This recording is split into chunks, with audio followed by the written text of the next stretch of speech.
So hi, I'm Chris. Welcome to my game table, and we're going to talk about the Fishermen of Catan. It's the expansion for the Settlers of Catan board game. There's a couple ways to find this expansion. It was first included as a promo in a games magazine. It's still readily available for sale from a lot of online retailers. You can also get it as a part of the Traders and Barbarians expansion. It's included as one of the scenarios in there. So I'm just going to go do an overview of the expansion and tell you why we like it.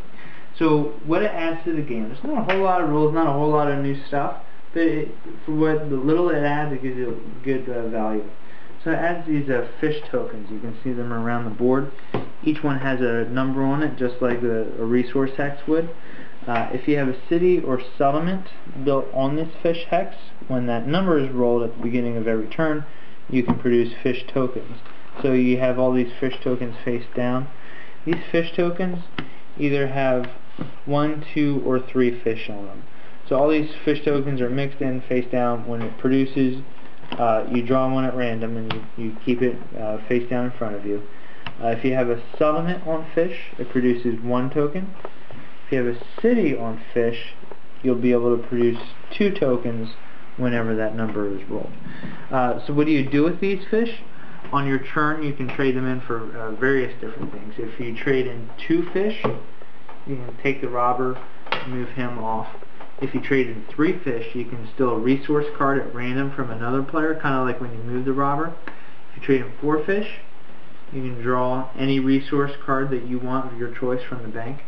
If you trade in 5 fish, you get a free road that you can place out on the table. If you pay 7 fish, you can draw a new development card.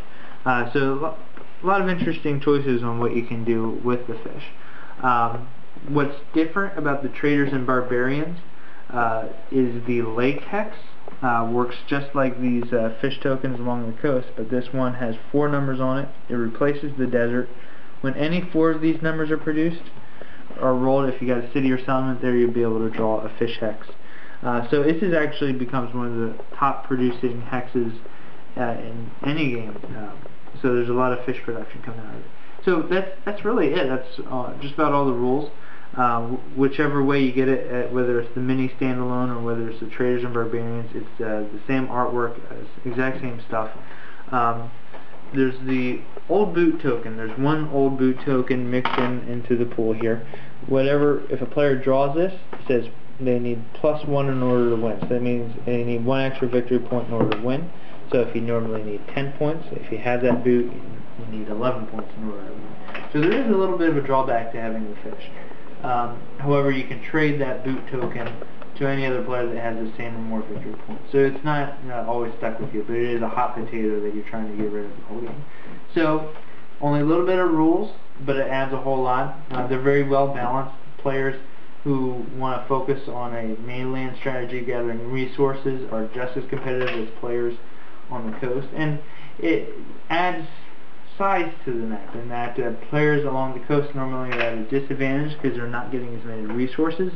But what the fish does, if you're stuck along the coast, you're able to fight for victory just as much as any of the other players. So we like it. We always include it when we play, and that's another nice thing about it, is that it's so simple. It's easily included in any scenario, whether you're using cities and knights, whether you're using seafarers, whether you're using just the basic game, or whether you're using any of the scenarios in Traders and Barbarians.